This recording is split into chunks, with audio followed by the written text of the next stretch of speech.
शमी का पत्ता शहद में डुबो, श्रावण के महीने की 10वीं तिथि, कौन सी? श्रावण के महीने की 10वीं तिथि, एकादशी के एक दिन पहले श्रावण महीने की 10वीं तिथि को शमी के पत्ते को, चाहे 21 हो, 11 हो, 51 हो, उसको शहद में डुबोकर शंकर भगवान के शिवलिंग पर उसको श्रृंगार करो। केवल चढ़ाना नहीं, जब शहद में डूब जाएगा तो वो चिपक जाएगा। शिव का श्रृंगार करो। वीडियो में दिखाया क्या होगा इससे? तो लिंग पुराण कहती है, नर्मदा पुराण कहती है, शंकर का जब हम शमी के पत्ते को शहद में डुबोकर श्रृंगार करते हैं, शंकर कहते हैं इसने मेरा श्रावण महीने में श्रृंगार करा है, तो क्यों ना मैं भी इसका धन का श्रृंगार कर कर इसको कर्ज से मुक्त कर दूं, तब कर्जा छूटे, तब कर्जे से मुक्ति हो। ये केवल श्रावण के महीने में किया जाता है, इसके सिवा कहीं कोई महीने में नहीं कर सकते। और नहीं तो बाद में कहोगे कि हमको हर महीने, तो उस महीने में कर, केवल श्रावण की 10वीं, चाहे उजाले की कर लो चाहे अंधेरी की कर लो, एक ही बार करना है। तो 10वीं पे भी नहीं करना है, श्रावण महीने की एक 10वीं पर अगर आपने इस 10वीं पे कर लिया तो अगली पे मत करना, अगली पे करा तो इस पे नहीं करा तो कोई बात नहीं, एक पर करना है, एक 10वीं। एक शमी का पौधा ऐसा होता है जो योनियों में, वृक्ष की योनि में अंतिम योनि पर लाकर होता है। कौन सा? इसलिए पंचदशमी पंच शनि पूजन की महत्वता होती है। क्यों कहा जाता है कि अगर कोई आपको ज़्यादा परेशान कर रहा है, बहुत टेंशन दे रहा है, बहुत ज़्यादा, अगर वो इतना हताश हो गए कि आपने सोच लिया अब तुम मर जाऊं तो अच्छा है, इसका नाम लिख जाऊं, ये सब चीज़ करने से अच्छा है 5 दशमी, 10वीं जानते हो, 5 दशमी, कोई सी भी 5 दशमी आप चुन लीजिए, परंतु वो 10वीं अमावस्या के पहले वाली नहीं होना चाहिए, वो पूर्णिमा के पहले वाली दशमी। 5 कोई सी भी दशमी पर शमी के वृक्ष के नीचे जाइए, घी का दीपक लगाइए, शुद्ध जल तांबे के पात्र में लेकर जाकर अर्पित करिए, पहले दीप जलाना, उसके बाद शमी के पौधे में जल डालना, और पौधे उस वृक्ष के नीचे बैठकर जल चढ़ाकर वहीं पर एक चावल का दाना समर्पित कर कर बाबा से प्रार्थना करना कि बाबा मुझे बहुत कष्ट है, ये मेरा एक तकलीफ मुझे दे रहा है, बस आप मेरी तकलीफ को दूर कर दो, शिव की ऐसी कृपा होगी। 5 शमी पूजन, जब विजय दशमी के भाव से, दशमी आपके यहाँ पर भी पूजन होती, विजयदशमी पे हमारे यहाँ शमी के पत्र की बड़ी पूजन करते हैं। 5 दशमी 5 शमी पूजन कर ली जाती है, तो जो भी आपका द्रोही होता है वो आपसे दूर हो जाता है, या आपसे स्नेह कर कर आपके करीब आ जाता है। ये शमी पूजन वृक्ष योनि के अंतिम योनि का पूजन। सारे वृक्षों पर पत्थर पड़ जाते हैं, पर शमी के पौधे पर पत्थर किस लिए हम मारेंगे? कौन मारेगा? उसमें तो कांटे लगे रहते हैं, कौन मारेगा उसको? क्या कांटा झड़ाएगा? पत्थर मारेगा? हम तो यहां तक कहेंगे कि शमी की आराधना, साधना आपके द्रोहियों को, दुश्मनों को भी दूर करे। और मेरी जीजियों, मेरे जीजाओं, मेरी बेटियों, बेटाओं, मेरी माताओं, मेरे बुजुर्ग माता पिता स्मरण करें, जब जब यदि आपका हृदय दुख है, मन दुख है, तो एक शमी की पत्ती को शंकर के शिवलिंग पर जरूर चढ़ाएं, सारे दुख अपने आप समाप्त होंगे। शमी का तो कोई कहे क्या वृक्षों में, पौधों में, पत्तियों में भी क्या, ये वृक्षों के अंदर भी क्या जीव होता है? क्या इसमें भी प्राण होते हैं? इसमें भी प्राण, ये भी ऑक्सीजन लेना, छोड़ना, सब कार्य इनका चालू है, ये भी जीवित है। जल नहीं मिलेगा मर जाएंगे, जल गया समाप्त। चिड़ करता है या गलत मार्ग पर चलता है। शंभेश्वर महादेव शंकर जी का एक नाम है, शंभेश्वर महादेव।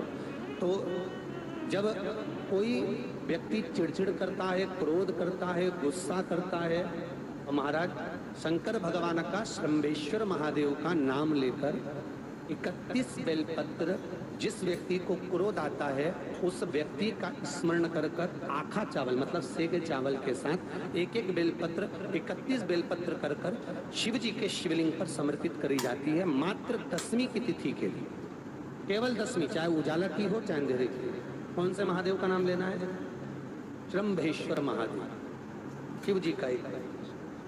शमी वृक्ष की पत्ती को जब कोई नारी, पुरुष, बच्चा, बूढ़ा, जवान उस शमी के पत्ते को बेलपत्र के साथ लेकर जब शिवालय तक जाता है, जितनी देर तक वो शमी का पत्ता उसके हाथ में रहता है, जितनी देर तक शमी का पत्र उसके घर में रहता है, जितनी देर तक शमी का पत्र उसके स्पर्श में रहता है, उतने उतने शरीर के रोग, दुख, ताप काट देता है और उसे अलग से फल प्रदान करता है। शमी पत्र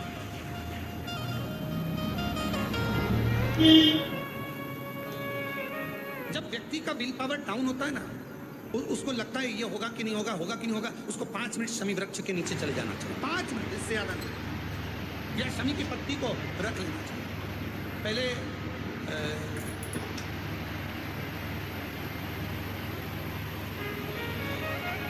कोई स्थान का ध्यान नहीं आ रहा है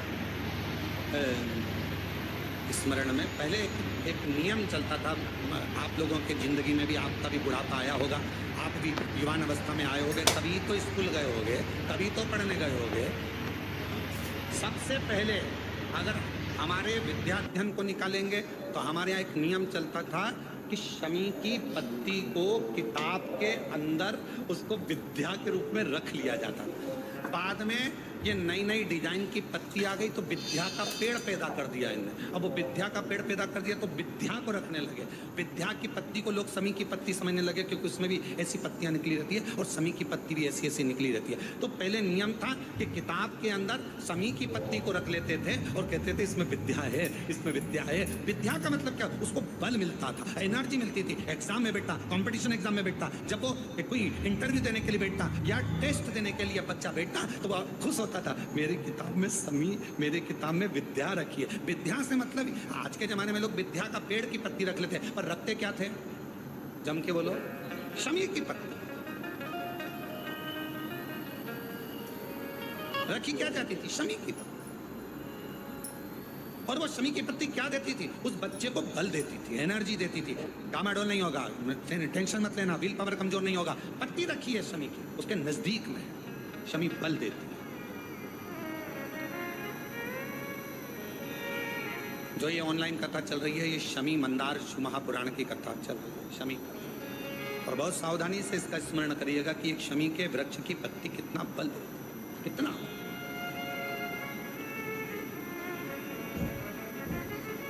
शायद आप लोगों में भी कोई ना कोई तो ऐसा होगा जिसने बचपन में विद्या की पत्ती रखी होगी। वो विद्या की पत्ती बाद में आई होगी, पहले थी वो शमी की पत्ती। कौन कौन ने रखी, जरा हमने तो रखी, हमने भी रखी। वो पत्ती तोड़ कर रख लेते थे, उसमें विद्या बढ़ेगी, विद्या बढ़ेगी। विद्या बढ़े मतलब बल बढ़ेगा, अपने अंदर एनर्जी आ, बल। अब उसको लोग, आजकल विद्या की पत्ती अलग से आने लगी तो लोग उसको विद्या की पत्ती तोड़ने लगे, नहीं तो रखते थे वो शमी। श्रावण के महीने में जो उत्सव आते हैं, कई माताओं का तीज का व्रत आता है, छोटी तीज आती है, बड़ी तीज आती है, उत्सव आ जाता है। कहीं भादव के महीने में हरताली का उत्सव आ जाता है। ऐसे जो जितने त्यौहार हैं, आप जरा अंदाजा लगा कर देखना, भगवान नारायण विश्राम करे, अपना पूरा कार्यभार भगवान शिव जी को दे। चतुर्मास में 4 दिन भगवान शंकर पूरे काम को संभालते हैं। और जितने त्यौहार पूरे साल में नहीं आते, उससे ज़्यादा त्यौहार ये 4 महीने के अंदर आ जाते हैं, 4 महीने के भीतर आ जाते हैं।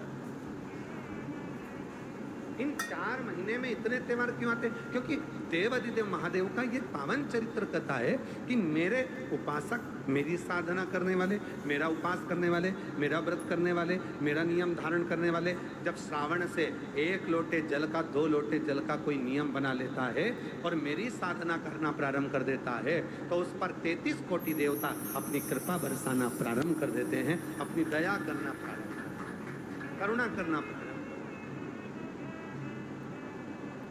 पर कथा कहती है कि भगवान के भजन में, भगवान के स्मरण में, शिव की साधना में, शिव की भक्ति में दिखावे की जरूरत नहीं होती। चरित्र, ज्ञान और व्यवहार, क्या क्या चीज है? पहले नंबर पर है चरित्र, जम के बोलो क्या है? चरित्र। दूसरे नंबर पर है ज्ञान, बोलो क्या है? क्या? और तीसरे नंबर पर है व्यवहार। इन 3 चीजों की कभी नकल नहीं होगी। चरित्र की नकल नहीं होगी, पर कथा कहती है कि नकल मत करो पर चरित्रवान बनो। अगर हम किसी को चरित्रवान देख रहे हैं, हम चरित्रवान देख रहे हैं कि हाँ ये चरित्रवान है, अच्छा है, हम सोचे कि जैसा वो है वैसा हम बन जाए, ना ना, नकल के चक्कर में तो कहीं ना कहीं काम बिगड़ जाता है। अभी कावड़ चल रही है, पूरे भारत में कावड़िया कावड़ लेकर जा रहे हैं।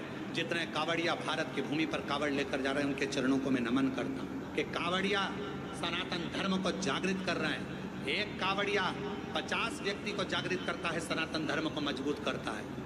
मैं उनको प्रणाम करता हूँ। जो नवयुग बेटा बेटी, नवयुवक बेटा बेटी, माताएं, बुजुर्ग सब अपने अपने भाव से भगवान की कावड़ लेकर जा रहे हैं। और जो कावड़ियाओं की सेवा में लगे हैं, कावड़ियाओं की सेवा में जितनी बड़ी बड़ी संस्थाएं सेवा में लगी हुई है, आप कभी बाबा धाम जाकर देखो। गए हो आप लोग बैद्यनाथ जी? बाबा धाम बैद्यनाथ गए? कावड़ भर के आए हो पहले कभी? आप लोगों ने देखा होगा बाबा बैद्यनाथ जी के यहाँ सुल्तानगंज से कावड़ भरकर बाबा की जो कावड़ बैद्यनाथ जी पर जाती है, बाबा धाम जाती है बैद्यनाथ जी के यहाँ, पूरे रास्ते में लोग बड़े बड़े लंगर, बड़े बड़े टेंट दूसरी दूसरी जगह से आकर, खूब शहर के वासी, पूरी बिहार के लोग, पूरा उत्तर प्रदेश का लोग, वहाँ पर पूरा झारखंड का लोग पूरी तैयारी रखते हैं और बड़े बड़े कैंप लगाकर सबकी सेवा करते हैं। उनको धन्यवाद देता हूँ, उनको प्रणाम करता हूँ। साधु, आप जाओ हरिद्वार, आप जाओ उत्तर प्रदेश, काशी, बड़े बड़े संस्थाएं, बड़े बड़े सेवादार, बड़े बड़े अपने आनंद में। आप सीहोर जाकर देखिए, सीहोर में भी बहुत संस्थाओं ने अपनी अपनी सेवाओं के क्रम चालू रखे हैं। करा रहे लोगों का मुख झूठा, किसी को पानी पिलाना, किसी को चाय पिलाना, किसी को नाश्ता कराना, अपने आनंद के साथ कर रहे हैं, भगवान की भक्ति के साथ। देखो, और कुछ लोग संसार में ऐसे भी पैदा हुए हैं जो कावड़ भरने के लिए जा रहे हैं। तो क्यों जा रहे हैं, क्यों टाइम बर्बाद कर रहे हो, क्यों कर रहे हो, क्यों लंगर चला रहे हो, क्यों भंडारा कर रहे हो, उसमें भी तकलीफ उनको हो रही। क्यों? क्योंकि ये सनातन धर्म को कभी मजबूत होता नहीं देख सकते। कभी इन्होंने जिंदगी भर केवल एक ही कसम खाई है कि हम सनातन को नीचे ले जाएंगे, ऊंचा नहीं। सनातन को ऊंचा ले जाने का प्रयास करो। इस भारत की भूमि को फिर विश्व गुरु बनाने का प्रयास करो। इस भारत की भूमि को फिर श्रेष्ठ बनाने का प्रयास। अग्रता रखिए, साधुता है। और भारत की भूमि पर ऐसे ऐसे मुख्यमंत्री हुए हैं जो कावड़ियाओं पे फूल की वर्षा कर रहे हैं। साधुता है।